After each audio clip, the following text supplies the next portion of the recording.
സന്ദേശങ്ങൾ മാനവരോടായി കേഴുന്നു. പാപവഴികളുപേക്ഷിപ്പിൻ, പാപിക്കായി പ്രാർത്ഥിപ്പിൻ. മാതാവിൻ സന്ദേശങ്ങൾ മാനവരോടായി കേഴുന്നു. പാപവഴികളുപേക്ഷിപ്പിൻ, പാപിക്കായി പ്രാർത്ഥിപ്പിൻ. പിതാവിൻ്റെയും പുത്രൻ്റെയും പരിശുദ്ധാത്മാവിൻ്റെയും നാമത്തിൽ ആമേൻ. ഈശോയുടെ വാത്സല്യഭാജനങ്ങളായ നമ്മൾ ഓരോരുത്തരും ഈ ദിവസങ്ങളിലെല്ലാം ദൈവഹിതം തിരിച്ചറിയാനും ദൈവസ്നേഹത്തോട് ചേർന്ന് ജീവിക്കുവാനും നമ്മുടെ ജീവിതം എങ്ങനെ ക്രമപ്പെടുത്തണമെന്ന് ചിന്തിക്കുകയും പ്രാർത്ഥിക്കുകയും ദൈവീക നന്മയിലേക്ക് വളരാൻ ആഗ്രഹിച്ച് പരിശ്രമിക്കുകയും ചെയ്യുകയായിരുന്നല്ലോ. ഇന്നേ ദിവസം പരിശുദ്ധ അമ്മ നമ്മോട് സംസാരിച്ചിട്ടുള്ള അമ്മയുടെ ആഹ്വാനങ്ങൾ സ്വീകരിക്കുന്നതിന് മുൻപ് കണ്ണുകളടച്ച് കരങ്ങൾ കൂപ്പി നമുക്ക് പ്രാർത്ഥിക്കാം. പരിശുദ്ധ അമ്മേ, അമ്മ ഞങ്ങളോട് പറയുന്നത് ഈശോയുടെ ഇഷ്ടമാണെന്ന് ഞങ്ങൾ വ്യക്തമായി മനസ്സിലാക്കുന്നു, വിശ്വസിക്കുന്നു. ആ വിശ്വാസം ഏറ്റുപറഞ്ഞുകൊണ്ട് ജീവിക്കുവാൻ, അമ്മ നൽകുന്ന ആഹ്വാനങ്ങളെ സ്വീകരിക്കുവാൻ ആവശ്യമായ അനുഗ്രഹം പരിശുദ്ധാത്മാവിൻ്റെ സഹായത്താൽ ഞങ്ങളിൽ നിറയ്ക്കണമേ. ത്രിയേക ദൈവമേ, കന്യകാമറിയത്തിൻ്റെ വിമല ഹൃദയത്തിൻ്റെ മാധ്യസ്ഥം വഴി ത്രിത്വൈക ദൈവത്തിൻ്റെ തിരുസാന്നിധ്യം മനുഷ്യഹൃദയങ്ങളിൽ നിറയുവാൻ ഞങ്ങളെ അനുഗ്രഹിക്കണമേ. പരിശുദ്ധാത്മാവിൻ്റെ നിറവേകി ഞങ്ങളെ നയിക്കണമേ. ഞങ്ങളുടെ ചിന്തകളിലും വാക്കുകളിലും പ്രവൃത്തികളിലും വിചാരങ്ങളിലും വികാരങ്ങളിലും ദൈവ തിരുമനസ് നിറയട്ടെ എന്ന് ഞങ്ങൾ ആഗ്രഹിക്കുന്നു, പ്രാർത്ഥിക്കുന്നു. എളിമയോടെ അമ്മ സംസാരിക്കുന്നത് എളിമയോടെ മക്കൾക്ക് സ്വീകരിക്കുവാനുള്ള അനുഗ്രഹം നൽകണമേ. പരിശുദ്ധാത്മാവേ വരേണമേ. അങ്ങയുടെ ഇഷ്ടദാസിയായ പരിശുദ്ധ കന്യകാമറിയത്തിൻ്റെ വിമല ഹൃദയത്തിൻ്റെ ശക്തമായ മധ്യസ്ഥതയാൽ എഴുന്നള്ളി വരണമേ, ഞങ്ങളിൽ വന്ന് വസിക്കണമേ. ആമേൻ. പരിശുദ്ധ പരമ ദിവ്യകാരുണ്യത്തിന് എന്നേരവും ആരാധനയും സ്തുതിയും പുകഴ്ചയും ഉണ്ടായിരിക്കട്ടെ. ഈശോ മിശിഹായ്ക്ക് സ്തുതിയായിരിക്കട്ടെ. 2001 നവംബർ 2-ാം തീയതി പരിശുദ്ധ അമ്മ നൽകിയ സന്ദേശങ്ങളുടെ തുടർച്ചയാണ് ഇപ്പോൾ നാം ശ്രവിക്കുക.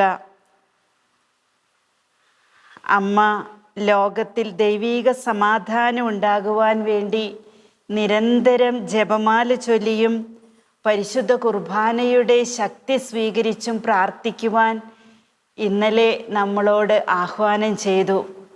ഇന്ന് അമ്മ പറയുന്നത് പരിശുദ്ധ കുർബാനയുടെ മഹത്തായ രഹസ്യത്തെക്കുറിച്ചും ശക്തിയെക്കുറിച്ചും ലോകത്തിന് ബോധ്യം നൽകേണ്ട കാലം അതിക്രമിച്ചിരിക്കുന്നു.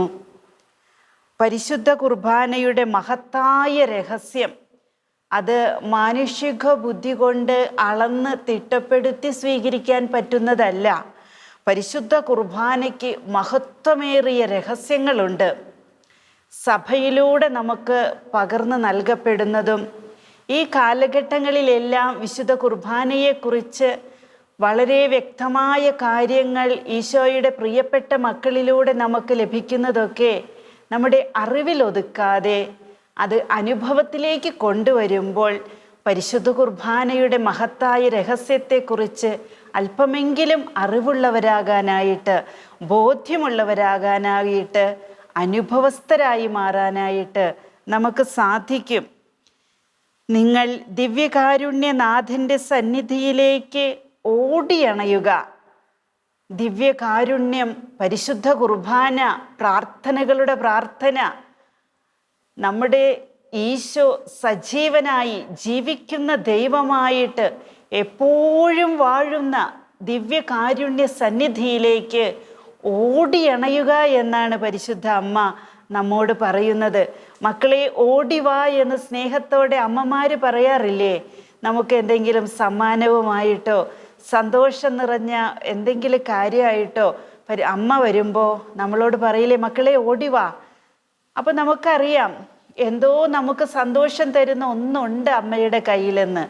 പരിശുദ്ധ അമ്മയ്ക്ക് അതുപോലെ നമുക്ക് തരാനുള്ള ഒന്നാണ് പരിശുദ്ധ കുർബാന. പരിശുദ്ധ കുർബാനയുടെ അരികിലേക്ക് മക്കളെ ഓടിയണയുക എന്നാണ് അമ്മ പറയുന്നത്. ഒരിക്കലും അമ്മ മനുഷ്യരുടെ ശ്രദ്ധ, അമ്മയുടെ മക്കളുടെ ശ്രദ്ധ അമ്മയിലേക്ക് മാത്രം തിരിക്കുന്നില്ല. അമ്മയിലേക്ക് തിരിയുന്നവനെല്ലാം യേശുവിലേക്ക് തിരിക്കും അമ്മ. അതാണ് പരിശുദ്ധ അമ്മയുടെ ദൗത്യം. അതുകൊണ്ട് മക്കളെ, നിങ്ങൾ ഓടിയണയേണ്ടത് എവിടേക്കാണ്? ദിവ്യകാരുണ്യ സന്നിധിയിലേക്കാണ്. വിശുദ്ധാത്മാക്കൾ പറഞ്ഞിട്ടുണ്ട്, പരിശുദ്ധ അമ്മ പറഞ്ഞു തന്നിട്ടുണ്ട്, ദിവ്യകാരുണ്യ ആരാധന ലോകമക്കളുടെ ഹൃദയങ്ങൾക്ക് ഏറ്റവും സന്തോഷം നൽകുന്നൊരു കാര്യമാണ്. വിശുദ്ധ കുർബാനയിലൂടെയും ദിവ്യകാരുണ്യ ആരാധനയിലൂടെയും നമുക്ക് ലഭിക്കുന്ന വലിയ സന്തോഷമുണ്ടല്ലോ, അത് ലോകത്തിൻ്റെ ഒന്നിനും നമുക്ക് തരാൻ സാധിക്കുന്നതല്ല. അതുകൊണ്ട് പരിശുദ്ധ അമ്മ പലപ്പോഴായി മനസ്സിലാക്കി തന്നിട്ടുള്ള ഒരു കാര്യം ഞാൻ പറയട്ടെ. ദിവ്യ സക്രാരിക്ക് ചുറ്റും ദിവ്യകാരുണ്യ ആരാധകരുടെ പെരുമഴയുണ്ടാകട്ടെ എന്ന അമ്മ ആഗ്രഹിക്കുന്നതും നമ്മോട് പറയുന്നതും. ദിവ്യകാരുണ്യ സന്നിധിയിൽ ദിവ്യ സക്രാരിക്ക് ചുറ്റും ദിവ്യകാരുണ്യനാഥനെ ആരാധിക്കുന്ന മക്കളുടെ പെരുമഴയുണ്ടാകട്ടെ. അപ്പോൾ ആ പെരുമഴയിൽ ദിവ്യകാരുണ്യനാഥനുമായിട്ടുള്ള സ്നേഹത്തിൽ മനുഷ്യമക്കൾ അവരുടെ ജീവിതം ചേർത്ത് വയ്ക്കുമ്പോൾ ഈ ലോകത്തിൻ്റെ പല അനീതികളും അസമാധാനവും കെട്ടടങ്ങിപ്പോകും. അവിടെയാണ് സ്നേഹത്തിൻ്റെയും ആരാധനയുടെയും വിശ്വാസ പ്രഖ്യാപനത്തിൻ്റെയും ഒക്കെ പെരുമഴയുണ്ടാകേണ്ടത്. ദേവാലയങ്ങളിൽ, ദിവ്യകാരുണ്യ ആരാധന നടക്കുന്ന ഇടങ്ങളിൽ, വിശുദ്ധ കുർബാനയിൽ നമുക്കതിനായിട്ട് അണിചേരാം. വിശ്വാസത്തോടെ വിശുദ്ധ കുർബാനയിൽ നിറഞ്ഞു നിൽക്കുന്ന ദിവ്യകാരുണ്യനാഥന് ചുറ്റും ഒരു പെരുമഴയായിട്ട് മനുഷ്യമക്കളെല്ലാം ഒരേ വിശ്വാസത്തോടെ, ഒരേ സ്നേഹത്തോടെ, പൂർണ്ണ ഹൃദയത്തോടെ, പൂർണ്ണ ആത്മാവോടെ, പൂർണ്ണ മനസ്സോടെ, പൂർണ്ണതയിൽ, എല്ലാം പൂർണ്ണതയിലായിരുന്നു കൊണ്ട് ഒത്തുചേർന്നാൽ ഈ ലോകത്ത് നമുക്ക് സന്തോഷം അനുഭവിക്കുവാനും ദൈവിക അനുഗ്രഹങ്ങൾ സ്വീകരിക്കാനും സാധിക്കും. അമ്മ പറയുന്നു, ദിവ്യകാരുണ്യനാഥൻ്റെ സന്നിധിയിലേക്ക് മക്കളെ ഓടിയണയുക. ഈ അമ്മ എപ്പോഴും അവിടെയുണ്ട്. അമ്മയ്ക്ക് യേശുവിനെ പിരിഞ്ഞിരിക്കാൻ പറ്റില്ല. അമ്മ യേശുവിന് ജന്മം നൽകാനായിട്ട് സമ്മതം മൂളിയ സമയം മുതൽ ദൈവത്തെ മഹത്വപ്പെടുത്തി ദൈവത്തെ ആരാധിച്ച് ആരാധനയായി മാറിയൊരമ്മയാണ്. അമ്മയുടെ ഉദരത്തിലായിരിക്കുന്ന ഉണ്ണിയേശുവിനെ ഭ്രൂണാവസ്ഥയിലായിരിക്കുമ്പോൾ മുതൽ അമ്മ ആരാധിച്ചു. സത്യമായിട്ടും ഗബ്രിയേൽ മാലാഖ പറഞ്ഞത് സത്യം തന്നെയാണെന്ന് വിശ്വസിച്ചുകൊണ്ട് വരാനിരിക്കുന്ന ലോകനാഥൻ രക്ഷകൻ എൻ്റെ ഉദരത്തിൽ വസിക്കുന്നു എന്നുള്ള ആ ചിന്ത അമ്മയ്ക്ക് ആരാധനയായിരുന്നു. അമ്മയുടെ ചിന്ത മുഴുവനും ദിവ്യകാരുണ്യ ആരാധനയായിരുന്നു. യേശു ലോകത്തിലേക്ക് പിറന്നിട്ട് കുരിശുമരണം പ്രാപിക്കുന്നോളവും കുരിശുമരണത്തിന് ശേഷവും ആ പൊന്നുണ്ണീശോയെ നോക്കിക്കൊണ്ട് ആരാധനയോടെ അമ്മ ജീവിച്ചു. തൻ്റെ തിരുക്കുമാരൻ അപ്പത്തിൻ്റെ രൂപത്തിൽ എഴുന്നള്ളി വരും എന്നുള്ള ചിന്ത കുരിശുമരണത്തിൻ്റെ സമയത്തിൽ ആശ്വാസമായി അമ്മയുടെ ഹൃദയത്തിൽ നിറഞ്ഞപ്പോൾ, കുരിശുമരണത്തിൻ്റെ തലേന്നാൾ പെസഹ തിരുനാളിൻ്റെ അന്ന് വിശുദ്ധ കുർബാന സ്വീകരിച്ച് ഇതെൻ്റെ ശരീരമാകുന്നു എന്ന് യേശുനാഥൻ അപ്പമെടുത്ത് വാഴ്ത്തി സ്തുതിച്ച് ദൈവത്തെ മഹത്വപ്പെടുത്തിക്കൊണ്ട് പറഞ്ഞപ്പോഴും ആരാധനയുടെ അമ്മ ഭൂമിയിൽ സാഷ്ടാംഗം പ്രണമിച്ച് സ്വർഗത്തിൽ വാഴുന്നവനും ഭൂമിയിൽ നിറയുന്നവനുമായ ദിവ്യകാരുണ്യീശോയെ ആരാധിച്ചു. ആ ആരാധനയുടെ അമ്മ എല്ലാ ദേവാലയങ്ങളിലും ദിവ്യ സക്രാരിയുടെ അരികെ വിശുദ്ധ കുർബാന സമയത്ത് അൾത്താരയുടെ വലതുഭാഗത്ത് എപ്പോഴുമുണ്ട്. അമ്മയും ഈശോയും ഉള്ളിടത്തേക്ക് അമ്മ മക്കളെ വിളിക്കുക, മക്കളെ ഓടിയണയുക ദിവ്യകാരുണ്യ സന്നിധിയിലേക്ക്. ജപമാല ഭക്തി പ്രചരിപ്പിക്കുക. ജപമാല ഭക്തർ എന്തു ചോദിച്ചാലും അത് ലഭിക്കും. അമ്മയുടെ വാഗ്ദാനമാണ്. ജപമാല ഭക്തർ എന്തു ചോദിച്ചാലും അത് ലഭിക്കും. അതിനാണ് പറയുന്നത് ദിവ്യകാരുണ്യ സന്നിധിയിലേക്ക് ഓടിയണയുക, ജപമാല ഭക്തരാകുക എന്ന്. ജപമാല ഭക്തരാകുക എന്ന് പറഞ്ഞാൽ അതിന് ഒത്തിരി അർത്ഥമുണ്ട് കേട്ടോ. വെറുതെ നമ്മുടെ കൈകളിലിരിക്കുന്ന ജപമാല എടുത്ത് നമ്മൾ ശ്രദ്ധിക്കാതെ പോലും പ്രാർത്ഥിച്ചു കൊണ്ടിരിക്കുന്നതല്ല. അതൊരു പ്രാർത്ഥനയാണ്. എന്നാൽ ഭക്തി, നമുക്ക് എപ്പോഴാണ് ഭക്തി ഉണ്ടാകുന്നത്? അത് സ്നേഹത്തിൽ നിറഞ്ഞതാകണം, അത് പരിശുദ്ധമാകണം, അത് നിഷ്കളങ്കമാകണം, അത് സ്വാർത്ഥതയെ അന്വേഷിക്കുന്നതാകരുത്. നിസ്വാർത്ഥമായ സ്നേഹം ദൈവസന്നിധിയിൽ സമർപ്പിക്കുന്നതാണ് ഒരു ഭക്തന്റെ പ്രാർത്ഥന. അങ്ങനെ പ്രാർത്ഥനയോടെ ദിവ്യകാരുണ്യനാഥനെ സ്നേഹിക്കുന്ന മക്കൾ എന്തു ചോദിച്ചാലും, ജപമാലയിലൂടെ എന്തു ചോദിച്ചാലും നൽകുമെന്ന് അമ്മ വാഗ്ദാനം ചെയ്തിരിക്കുന്നു. ഈ ലോകത്ത് കാണുന്ന എല്ലാ തിന്മകളുടെയും അടിസ്ഥാനം ലോകസുഖത്തിൻ്റെ പൂർണ്ണതയിൽ എത്തണമെന്ന മനുഷ്യൻ്റെ അജ്ഞതയാണ്. അപ്പോൾ മനുഷ്യൻ്റെ അജ്ഞത എന്താ? ലോകത്ത് കാണുന്ന എല്ലാ തിന്മകളുടെയും അടിസ്ഥാനം എന്താ? ലോകസുഖത്തിൻ്റെ പൂർണ്ണതയിൽ എത്തണം. അതാണ് മനുഷ്യൻ്റെ ആഗ്രഹം, അതാണ് മനുഷ്യൻ്റെ അജ്ഞത. എല്ലാവരെയും ഉദ്ദേശിച്ചല്ല അമ്മ ഈ സെൻറ്റൻസ് പറഞ്ഞിരിക്കുന്നത്. ഈ ലോകത്ത് ദൈവത്തെ മാത്രം ധ്യാനിച്ച് ജീവിക്കുന്നവരുണ്ട്. ദൈവത്തെ മാത്രം ധ്യാനിച്ച് ജീവിക്കുക എന്നാൽ പലപ്പോഴും പലരുടെ മനസ്സിലൊരു ചിന്തയുണ്ട്, അങ്ങനെയൊക്കെ പറഞ്ഞാൽ മനുഷ്യന് ജീവിക്കാൻ പറ്റുമോ? സഭയുടെ നിയമങ്ങളും ദൈവത്തിൻ്റെ കൽപ്പനകളും അനുസരിച്ച് ജീവിക്കുക എന്ന് പറഞ്ഞാൽ അതൊരു ഭാരമായിട്ട് എടുക്കുന്ന ഒത്തിരി പേരുണ്ട്. അല്ലെങ്കിൽ പിശാച് ചിലവരുടെയൊക്കെ ഹൃദയങ്ങളിൽ ഒരു ചിന്ത കൊളുത്തിവിടുന്നുണ്ട്, നിനക്ക് അങ്ങനെ ജീവിക്കാൻ പറ്റില്ല. അതെന്തൊരു ചിന്തയാണ്! എങ്ങനെ മനുഷ്യൻ അങ്ങനെ ജീവിക്കും? പിന്നെ എന്തിനാ ദൈവ ലോകത്തെ ഇത്ര മനോഹരമായി സൃഷ്ടിച്ചിരിക്കുന്നത്? ഇതെല്ലാം ആസ്വദിക്കാനല്ലേ? പിശാച് അങ്ങനെ ഒരു ചിന്ത തരും. ഓർക്കുക പ്രിയപ്പെട്ടവരെ, നമ്മുടെ ജീവിതം ദൈവത്തിൽ അർപ്പിച്ചുകൊണ്ട് ദൈവസ്നേഹത്തിൻ്റെ പൂർണ്ണതയിലേക്ക് വളരാനുള്ള ആഗ്രഹം നമ്മിൽ ഉടലെടുക്കുന്നത് കൊണ്ട്, അങ്ങനെ ജീവിക്കാൻ നാം ആഗ്രഹിക്കുന്നത് കൊണ്ട്, അങ്ങനെ ജീവിക്കുന്നത് കൊണ്ട് അതൊരിക്കലും ക്ലേശപൂർണമോ മനുഷ്യ ജീവിതത്തിന് ഭാരമോ അല്ല.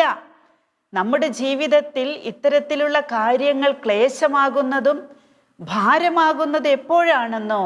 ദൈവീക വഴികളെ വിട്ട്, നന്മയുടെ വഴിയെ വിട്ട് തിന്മയിൽ ചരിച്ചുകൊണ്ട് ലോക സന്തോഷങ്ങളുടെ പൂർണ്ണത നേടണമെന്നുള്ളൊരു ആഗ്രഹം നമ്മളിൽ വരുമ്പോഴാണ് നമുക്ക് ദൈവീകമായ കാര്യങ്ങളെല്ലാം ഭാരമായി തോന്നുന്നത്.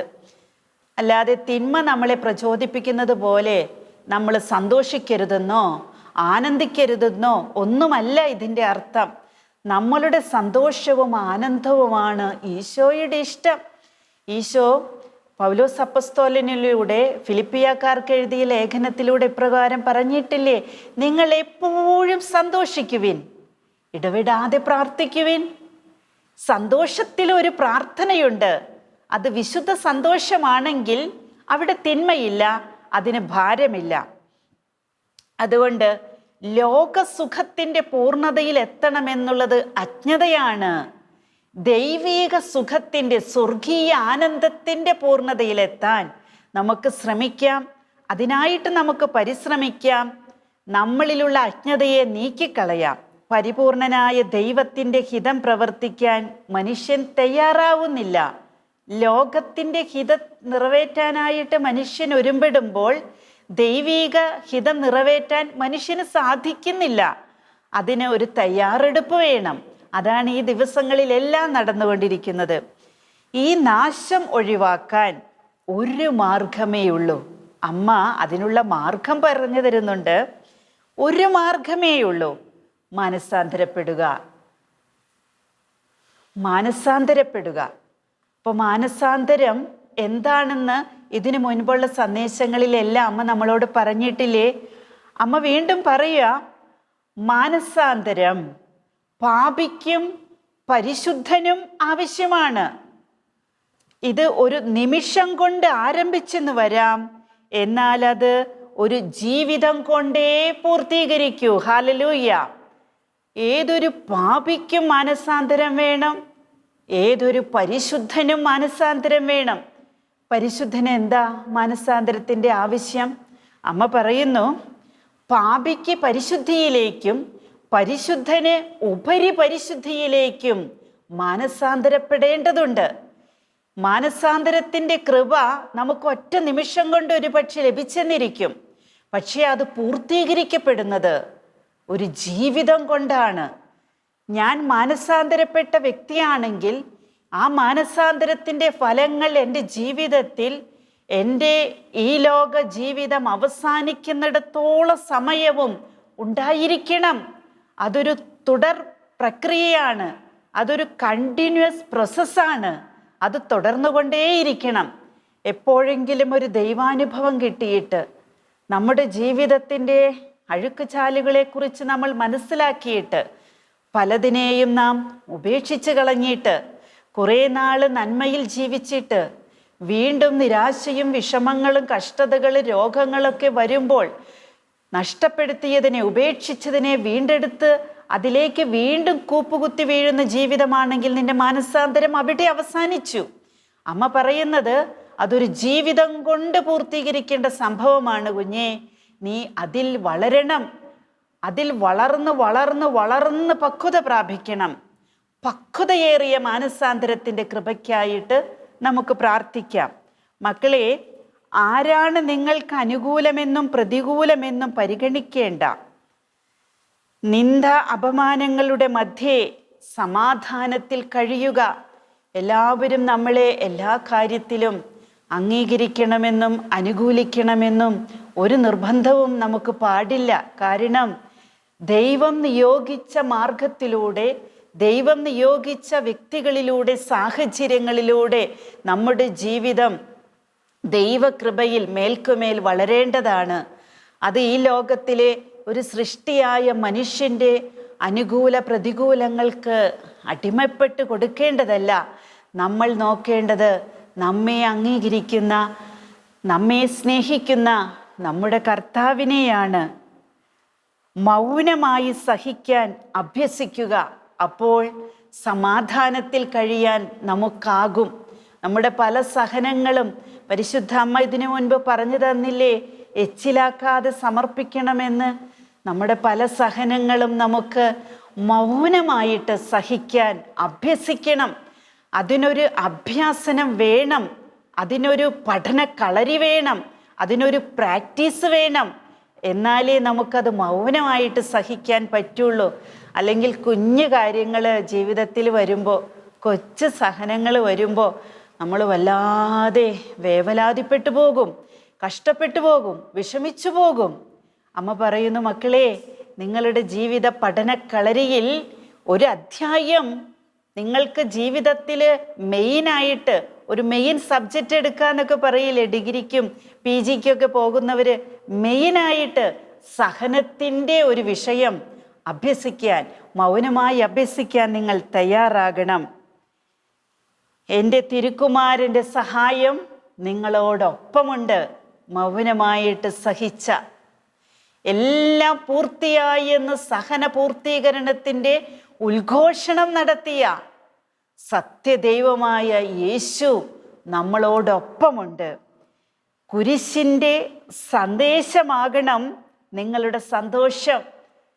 നമ്മൾ ധ്യാനിച്ചു കഴിഞ്ഞ ദിവസങ്ങളിൽ കുരിശ് ഒരു വിധിയല്ല, നിധിയാണ്. അമ്മ ഇവിടെ പറയാണ്, കുരിശിൻ്റെ സന്ദേശം, കുരിശ് നമുക്ക് പകർന്നു തരുന്ന സന്ദേശം എന്താ?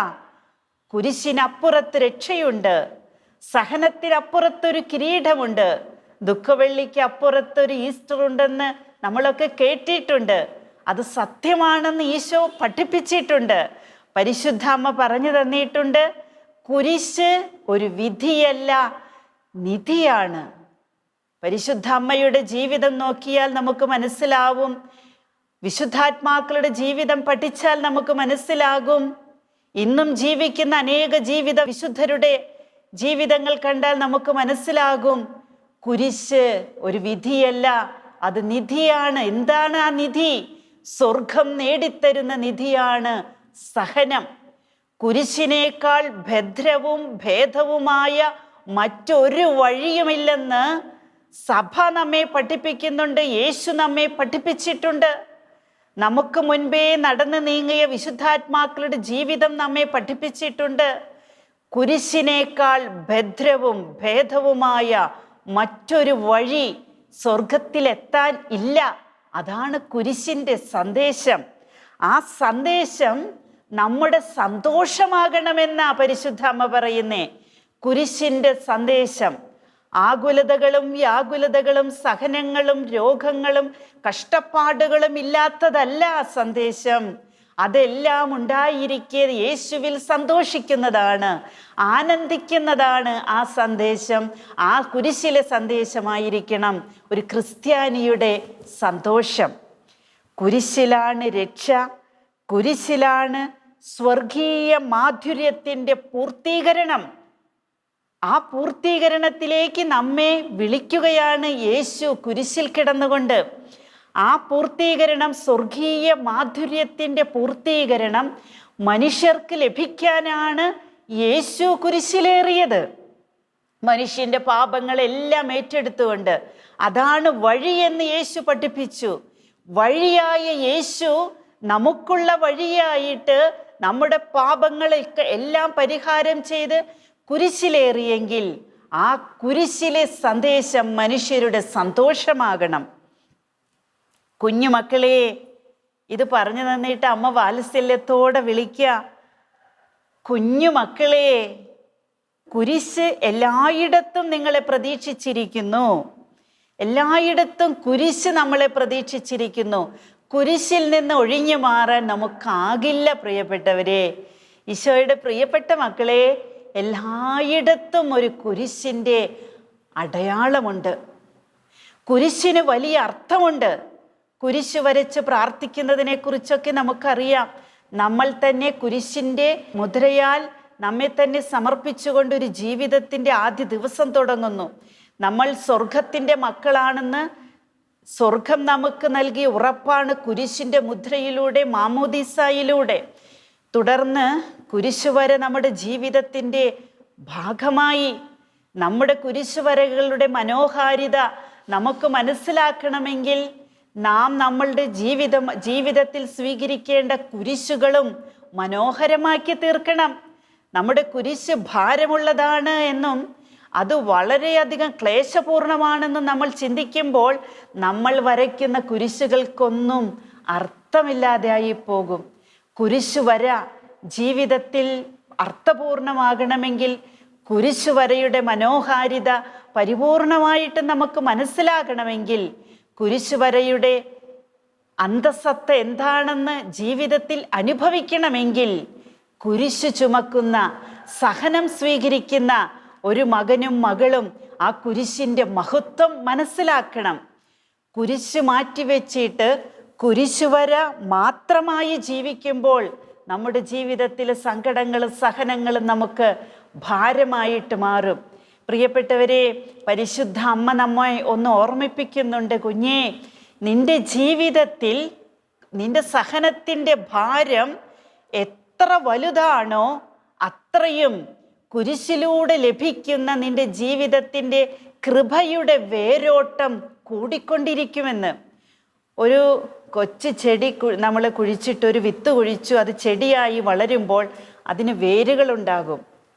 ആ വേരുകൾ മണ്ണിലേക്ക് ആഴ്ന്നിറങ്ങി അതിൻ്റെ ഏറ്റവും മെയിനായിട്ടുള്ള വേര് എത്രമാത്രം മണ്ണിലേക്ക് ആഴ്ന്നിറങ്ങുന്നുവോ ആ ആഴ്ന്നിറക്കത്തിൽ ആ വേര് ഭൂമിയിൽ ഏറ്റവും ഫലവത്തായിട്ട് പിടിച്ചു നിൽക്കാൻ, വളവും വെള്ളവും സ്വീകരിക്കാൻ ആ വേരിന് സാധിക്കണമെങ്കിൽ ഇടയ്ക്കൊക്കെ കാറ്റടിക്കണം.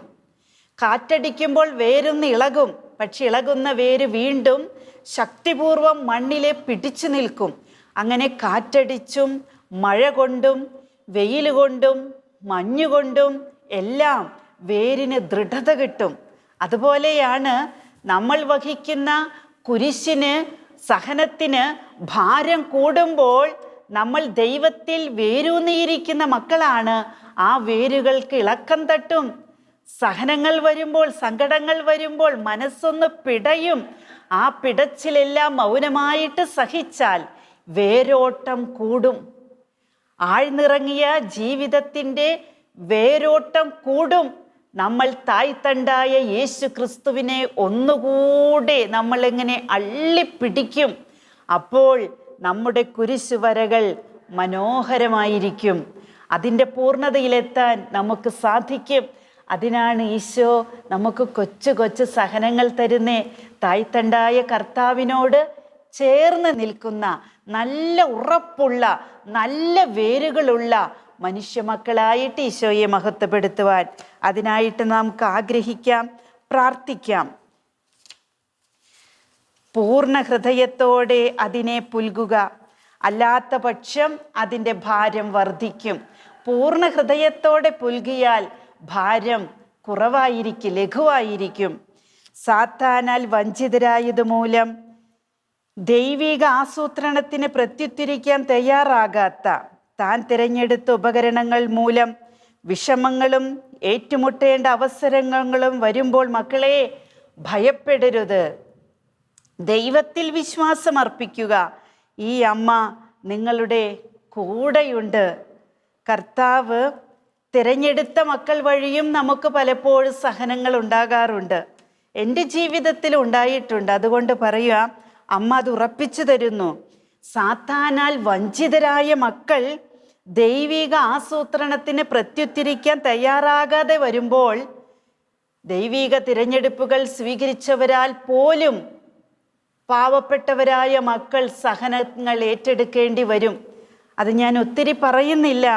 ആ വിഷമങ്ങളും ഏറ്റുമുട്ടേണ്ട അവസരങ്ങളും വരുമ്പോൾ ഭയപ്പെടേണ്ട. ദൈവത്തിൽ വിശ്വാസം അർപ്പിക്കുക.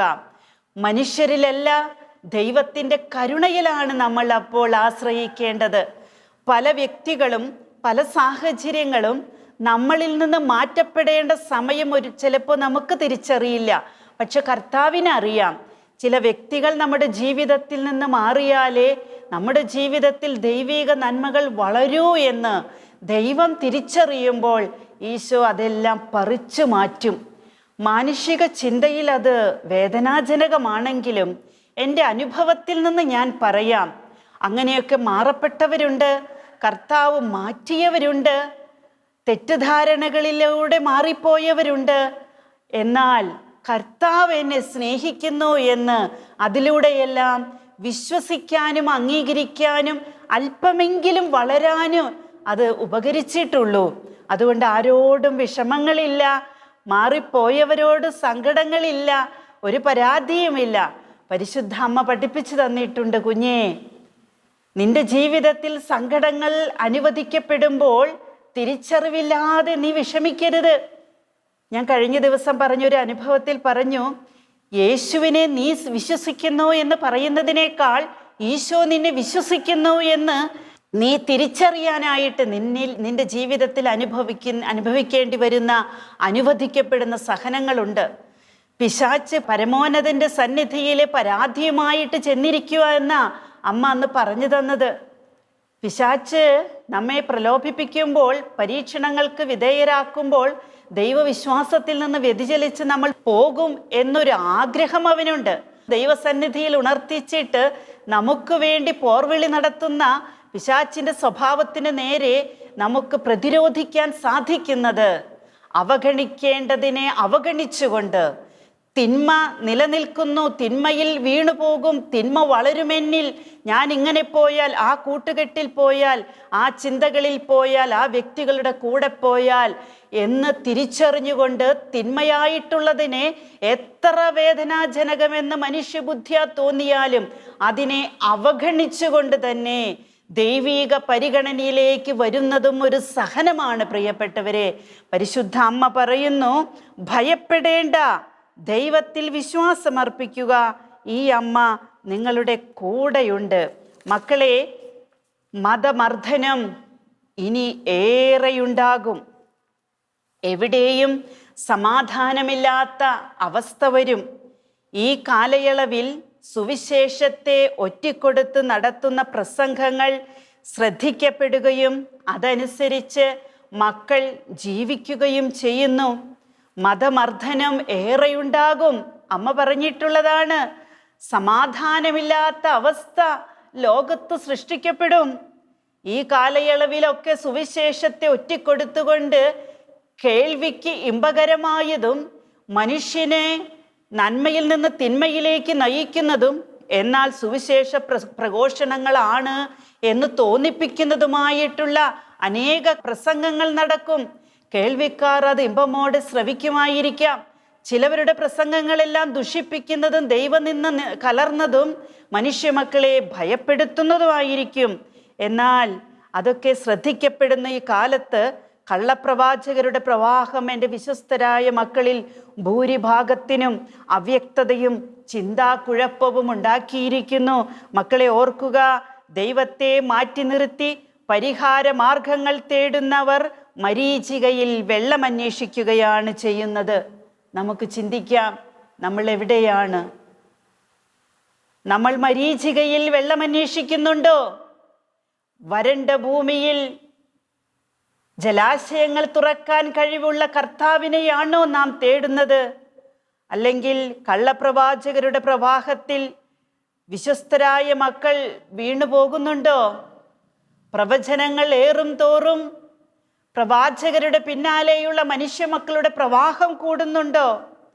കള്ളനാണയങ്ങളെ തിരിച്ചറിയാനുള്ള കൃപ നമുക്ക് വേണം. വിവേകത്തിൻ്റെയും വിവേചനത്തിൻ്റെയും ദൈവത്തിലേക്ക് അടുപ്പിക്കാത്ത, സ്വർഗത്തെ നോക്കാൻ പ്രേരിപ്പിക്കാത്ത ഒരു പ്രഘോഷണങ്ങളെയും സ്വീകരിക്കാതിരിക്കുവാനും ആത്മീയ നിറവോടുകൂടെ തിരിച്ചറിവോടുകൂടെ കള്ളത്തരങ്ങളെ തിരിച്ചറിഞ്ഞ് സുവിശേഷ ഭാഗ്യങ്ങൾക്ക് വേണ്ടി നിലകൊള്ളുവാനുള്ള അനുഗ്രഹം നമുക്ക് ദൈവസന്നിധിയിൽ അപേക്ഷിക്കാം. പരിശുദ്ധാത്മാവേ, ഞങ്ങളിൽ നിറയണമേ. പരിശുദ്ധ കന്യകാമറിയത്തിൻ്റെ വിമല ഹൃദയത്തിൽ നിറഞ്ഞ പരിശുദ്ധാത്മാവേ, ഞങ്ങളിലും നിറഞ്ഞ് ഞങ്ങളെ ആത്മീയ ഉണർവുള്ളവരാക്കി, നിറവുള്ളവരാക്കി, വിവേകമുള്ളവരാക്കി, വിവേചനമുള്ളവരാക്കി, മൗനമായി സഹിച്ച് ദൈവിക വഴികളെ പിന്തുടർന്ന് കുരിശിൻ്റെ മനോഹാരിത അനുഭവിച്ച് ജീവിക്കുവാനുള്ള അനുഗ്രഹം ഞങ്ങൾക്ക് പകർന്നു തരണമേ. പരിശുദ്ധ അമ്മേ, പ്രാർത്ഥിക്കണമേ. പരിശുദ്ധ പരമ ദിവ്യകാരുണ്യത്തിന് എന്നേരവും ആരാധനയും സ്തുതിയും പുകഴ്ചയും ഉണ്ടായിരിക്കട്ടെ. ആമേൻ. ഹല്ലേലൂയ. Praise the Lord.